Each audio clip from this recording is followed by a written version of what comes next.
नमस्कार। एस्ट्रो आप और हम सब एस्ट्रोलॉजर के सभी दर्शकों का और सभी सदस्यों का स्वागत है।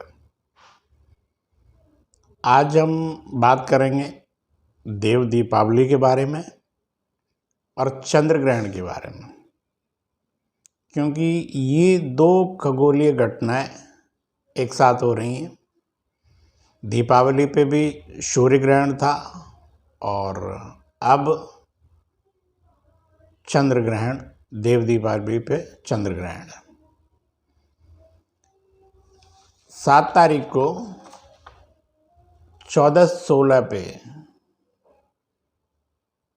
पूर्णिमासी प्रारंभ हो रही है, तो इसके बाद हम पूर्णिमासी मना सकते हैं। और 8 तारीख को ग्रहण है, जो भारत में दिखाई दे रहा है 14:40 से 18:19 तक।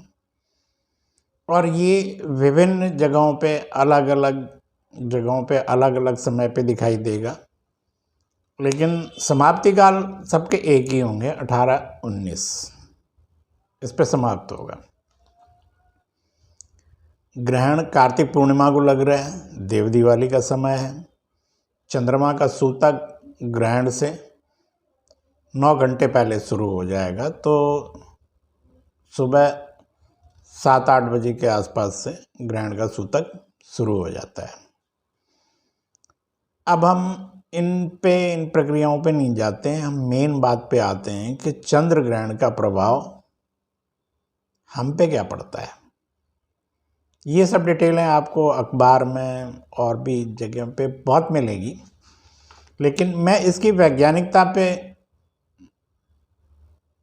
बताना चाहता हूँ, जो चीज़ें लुप्त रह जाती हैं, भारत के ऋषियों की वैज्ञानिकता जो लुप्त रह जाती है। सूर्य का हमारे ऊपर, सूर्य ग्रहण था, उसका जो हमारे ऊपर प्रभाव पड़ता है 25%, और चंद्रमा का जो हमारे ऊपर प्रभाव पड़ता है वो होता है 35%। अब 35% ये इसलिए होता है कि इसकी जो दूरी है पृथ्वी से वो कम होती है, सूर्य की ज़्यादा है, सूर्य हमसे दूर है, इसलिए उसका प्रभाव कम पड़ता है। सूर्य की सुनहरी किरणें चंद्रमा पे पड़ती हैं, चंद्रमा की किरणें ग्रहों पे भी पड़ती हैं, सूर्य की भी पड़ती हैं और चंद्रमा की भी पड़ती हैं, और इनसे जो ऊर्जा बनती है वो हमारे मन, बुद्धि, विवेक, संवेदना, भावनाएं, नफरत, चिढ़, पागलपन और तनाव का कारण यही बनती हैं। आध्यात्म का कारण चंद्रमा ही बनता है। आत्मा ऊर्जा है, मन क्रियाशीलता है, मन का प्रभाव आपकी बुद्धि विवेक पे आता है, बुद्धि विवेक से आपके जो कर्म फल होते हैं वो भाग्य फल के रूप में जीवन में क्रियाशील होते हैं और परिवर्तित होते हैं। अब यहाँ पे भी मैं अपनी बात रोकता हूँ, क्योंकि मैंने जो कड़ात के वैशेषिक दर्शन से फिर वही दोहराऊंगा कि आपके पूर्वज पितर, उन्हीं का मन आपके अंदर संचालित है। 5 तत्वों से ब्रह्मांड बना है, 5 तत्वों से, 4 तत्वों से आप बने हैं। आकाश तत्व को इसमें शामिल नहीं करते हैं, पृथ्वी, जल, अग्नि, वायु, इनके अंदर जो ग्रह होते हैं वही क्रियाशीलता का परिचय देते हैं। अगर आपकी कुंडली में इन तत्वों में कोई ग्रह नहीं है तो उसी की क्रियाशीलता की शून्यता होती है आपके अंदर, और ज्योतिष के विज्ञान से आपको इन्हीं के समाधान, इन्हीं के रत्न बताए जाते हैं।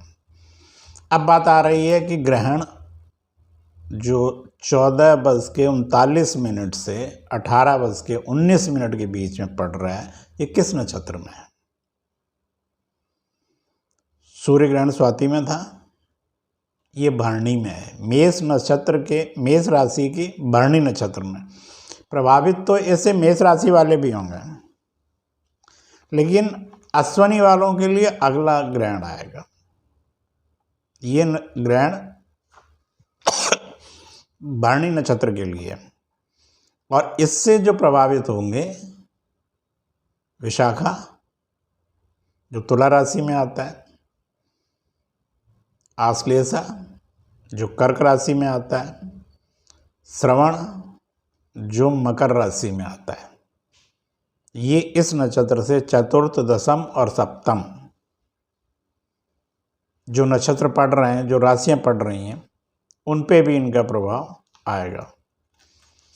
चंद्रमा वास्तव में चमत्कारी दर्पण है जो सूर्य की सुनहरी किरणें अग्नि की ऊर्जा को कर्मयोग की पवित्र चमक में बदलता है। 27 नक्षत्र और 12 राशियों का जो कालचक्र है वो आपके कर्म को कर्म फल में परिवर्तित करता है। सृष्टि के इसी अद्भुत नियम का, इसी अद्भुत सिद्धांत का हमारे ऋषि मुनियों ने ज्योतिष के समीकरणों से जोड़ के विज्ञान के रूप में आज से हजारों साल पहले प्रदर्शित किया। चंद्रमा जीवन में मस्तिष्क में लुप्त मन है। जो हम आध्यात्म करते हैं, आत्मा और मन का मंथन करते हैं, उनके द्वारा जो हम ढूंढते हैं, जिसको अपनी क्रियाशीलता में हम बदलना चाहते हैं, वो यही मन है। इसका जब तक मंथन नहीं करेंगे, समुद्र मंथन की जो ये प्रक्रिया हमारे ऋषि मुनियों ने और देवताओं ने जिस तरह से प्रदर्शित की, उनसे रत्न निकाले, वो यही है, यही समुद्र है, अथाह समुद्र है मन का। उसी से लक्ष्मी निकलती है, उसी से रत्न निकलते हैं, उसी से विष निकलता है, और इन्हीं ग्रहों के समीकरणों से जो ऊर्जा बनती है वो इन सबको इसमें परिवर्तन करती है। तो ये लुप्त मन चित्त को नियंत्रित करता है। चित्त मानव देह में आत्मा को चेतना से जोड़ता है। आत्मा और मन ये दो चीज़ें ही आपकी विवेक और संवेदना में बदलती है और भाग्य के द्वारा दिखाई देती है। अमावस्या से पूर्णिमा तक ये घटती बढ़ती है, जिस तरह से कि चंद्रमा की कलाएं घटती बढ़ती हैं। जो नक्षत्र इनसे प्रभावित होते हैं उन पे इनका विषयोग जीवन की चेतना को प्रभावित करता है। अब जिन नक्षत्रों में ग्रहण पड़ रहा है, जिनसे सप्तम में पड़ रहा है, जिनसे चतुर्थ में, जिनसे दशम में है, वो इन चीज़ों से प्रभावित हो रही हैं। अब ये आपकी ऊर्जा है, आपकी इच्छा है, आप इस विषयोग को बना लें। आप इस विषयोग से अपने मस्तिष्क को सुरक्षित कर लें। ब्रह्मांड में जो ये नकारात्मक ऊर्जा और सकारात्मक ऊर्जा जो ग्रहण के शुरुआत से लेकर ग्रहण के मोक्ष के बाद जो उत्पन्न होगी, उसको अपने अंदर अवशोषित कर लें, या आप इनकी दूषितता अपने जीवन में घुलने दें, इनका जहर अपने जीवन में घुलने दें। इच्छा आपकी है। इसीलिए मेरी संस्था, आप और हम सब, उसका ये प्रयास है कि आपको इनकी वैज्ञानिकताओं से अवगत कराया जाए। इन पे चलना नहीं चलना आपका विकल्प है। हम हर ग्रह से संबंधित समाधान नहीं बताएंगे, आपको बहुत जगह मिल जाएंगे और कभी आप इनको फॉलो करेंगे, कभी उनको फॉलो करेंगे। जो विशेष रूप से जानना चाहते हैं वो मेरे फ़ोन नंबर 798288 पे 7982882438 पे अपनी डेट ऑफ बर्थ भेजें, व्हाट्सएप पे भेजें, बात करें, पूछें। मेरी कॉल नहीं मिलती है तो मैसेज छोड़िए, आपको उत्तर आएगा। लेकिन अनुसरण करना आपका जिम्मेदारी है। आचारहीनो न पुनन्ति वेदा। आपके आचरण में हीनता होगी तो वेदों के लाभ आपको नहीं मिलेंगे। आप हमारे और वीडियोस जो आप पीछे देखते आ रहे हैं, अब तो काफ़ी वीडियोस आ चुके हैं, मेरे चैनल पे जाइए। आप और हम सब एस्ट्रोलॉजर यूट्यूब पे बना हुआ है, उसमें जो संतान के बारे में और जो आपकी पीढ़ियाँ हैं, जो आपकी क्रियाशीलता, हर सब्जेक्ट के ऊपर आपको वीडियो मिलेगा। और उनसे जानिए कि ये जो दूषितता बढ़ती चली जाती है, ये हमारी आने वाली पीढ़ियों में जाती है। जिस तरह से आप अपनी विरासत छोड़ते हैं, एक वैचारिक आध्यात्मिक विरासत भी आपकी अगली पीढ़ियों के लिए होती है, और उसका विकास और विनाश इन्हीं पे आधारित होता है। नमस्कार, धन्यवाद। ग्रहण के समय में आप लोग पूजा पाठ करें, मंत्र करें, अपने मन को अपने मंत्रों की ऊर्जा में पिरोएं और उसको दूषित होने से बचाएं। जो पाठ आप हमेशा करते रहें, जो आपके गुरु मंत्र हैं, जो आपके चेतना में घुले हुए हैं, उन मंत्रों को आप करिए और ग्रहण के दुष्प्रभाव से बचिए।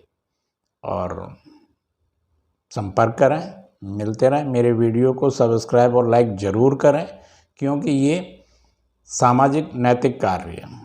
धन्यवाद, नमस्कार।